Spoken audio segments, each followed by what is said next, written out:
വിവിധ രാജ്യങ്ങളിൽ കഴിയുന്ന ഇസ്രായേലികളിൽ 80% പേരും രാജ്യത്തേക്ക് മടങ്ങി വരാൻ ആഗ്രഹിക്കുന്നില്ല എന്ന് survey report.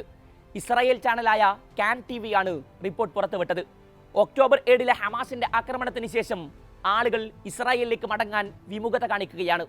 World Zionist ഓർഗനൈസേഷനാണ് survey നടത്തിയത്. ഇസ്രായേലിലെ ജനങ്ങൾ അസ്ഥിരതയിലൂടെയാണ് കടന്നുപോകുന്നത്. ഇത് ഞെട്ടിപ്പിക്കുന്ന കാര്യമാണ്.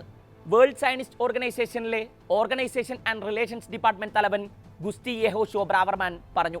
അടുത്ത കാലത്തായി വിദേശ പൗരത്വത്തിനായുള്ള അപേക്ഷകളുടെ എണ്ണം, രണ്ടാമത്തെ പാസ്പോർട്ട് കൈവശം വെച്ചിരിക്കുന്നവർ, ആളുകൾ പോകാൻ ഉദ്ദേശിക്കുന്ന സ്ഥലം എന്നിവയെക്കുറിച്ചെല്ലാം ഇസ്രായേലി പോപ്പുലേഷൻ ആൻഡ് ഇമിഗ്രേഷൻ അതോറിറ്റിയുടെ കണക്കുകൾ ഇസ്രായേലി മാധ്യമങ്ങൾ നിരീക്ഷിക്കുന്നുണ്ട്.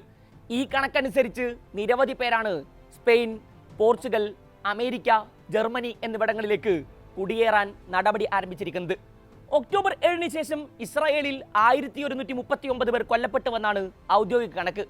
ഗസയിൽ ഹമാസുമായും ലബനാനിൽ ഹിസ്ബുള്ളയുമായും യുദ്ധം തുടരുന്ന ഇസ്രായേൽ ആഭ്യന്തര യുദ്ധത്തിന്റെ വക്കിലാണെന്ന് ഇസ്രായേലി പത്രമായ ഹാരറ്റ്സ് ദിവസങ്ങൾക്ക് മുമ്പ് മുന്നറിയിപ്പ് നൽകിയിരുന്നു. തെല്ലവീവിൽ പ്രധാനമന്ത്രി ബെഞ്ചമിൻ നെതന്യാഹുവിനെതിരെ നടക്കുന്ന പ്രതിഷേധങ്ങളുടെ പശ്ചാത്തലത്തിലായിരുന്നു ഹാരറ്റ്സിന്റെ മുന്നറിയിപ്പ്. യുദ്ധം രൂക്ഷമാകുന്നതിനിടെ ജനക്കൂട്ടം തെരുവിലിറങ്ങുന്നത് അത്യന്തം അപകടമാണ്. തെരുവുകൾ അസ്ഥിരവും സ്ഫോടനാത്മകവുമാകും. ആഭ്യന്തര യുദ്ധത്തിന്റെ ലക്ഷണങ്ങൾ പലതും കാണാം.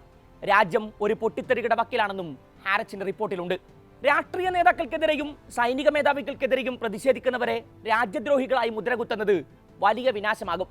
രാഷ്ട്രീയ ബന്ധങ്ങളുടെ അടിസ്ഥാനത്തിൽ വൻതോതിൽ തോക്കുകളും ആയുധങ്ങളും വിതരണം ചെയ്യുന്നുണ്ട്. പ്രതിഷേധക്കാർ ഇതെടുത്തുപയോഗിച്ചാൽ സ്ഥിതി രൂക്ഷമാകും.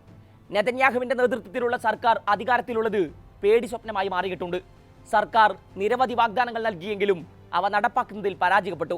വെസ്റ്റ് ബാങ്കിൽ പ്രശ്നങ്ങൾ രൂക്ഷമാകുമ്പോഴും ഗസയിലും ലബനാന്റെ വടക്കൻ അതിർത്തിയിലും യുദ്ധം തുടരുന്നതിലാണ് ഇസ്രായേൽ ശ്രദ്ധ കേന്ദ്രീകരിക്കുന്നത്.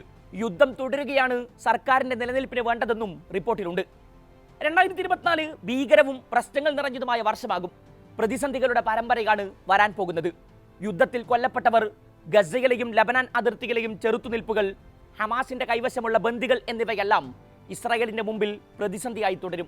അശാന്തിയും പുതിയ പ്രതിഷേധങ്ങളും സുരക്ഷാ സേനയുടെ നിലവിലെ അവസ്ഥയുമെല്ലാം കൂടുതൽ പ്രതിസന്ധി തീർക്കും.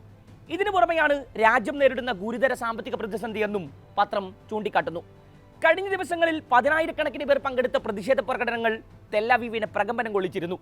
ഹമാസിന്റെ കൈവശമുള്ള ബന്ദികളെ തിരികെ കൊണ്ടുവരണമെന്നും നെതന്യാഹുവിന്റെ സർക്കാരിനെ പുറത്താക്കണമെന്നും തെരഞ്ഞെടുപ്പ് വേഗത്തിലാക്കണമെന്നുമാണ് പ്രതിഷേധക്കാരുടെ ആവശ്യം. ബന്ദികളുടെ പ്രശ്നം കൈകാര്യം ചെയ്യുന്നതിൽ പ്രധാനമന്ത്രി കടുത്ത രാഷ്ട്രീയ തിരിച്ചടി നേരിടുന്നുണ്ടെന്ന് നേരത്തെ ഫിനാൻഷ്യൽ ടൈംസ് റിപ്പോർട്ട് ചെയ്തിരുന്നു. പ്രതിപക്ഷ നേതാക്കളും യുദ്ധമന്ത്രിസഭയിലെ ചില അംഗങ്ങളും യുദ്ധതന്ത്രം പുനഃപരിശോധിക്കണമെന്നും ആവശ്യപ്പെട്ടിരുന്നു.